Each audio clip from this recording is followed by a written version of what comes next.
Mga idol sa Sabao Merkado kay kadawat og piki. Ado magbong. Ay, ipiki mo sa merkado. Mao ni piki nga sa kalibo mga idol ay gyud mo kumpiyansa. Okay, diri sa merkado sa Tiguma nakadawat may karon lang gyud ni piki. Oh, mo ni oh. Oh, mag-isi sa mga idol oh, kunog tubig, basta og tubig.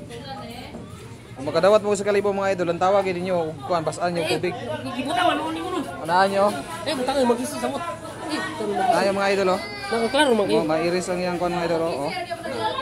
Mag-isi, piki gisa mga idol oh. Karon lang ini diri sa merkado sa Tiguma mga idol. Duha na ka piki karon adlaw ay 100 gani ng buntag piki pod.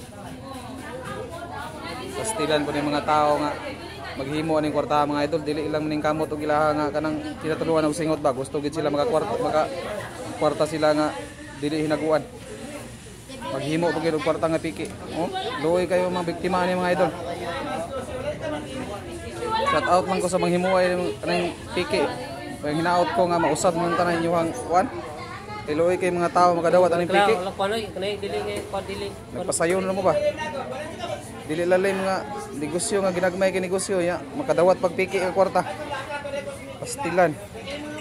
Kay mga idol, konting ingat na lang sa karong panahon na mga idol kay daghang kay piki. Thank you.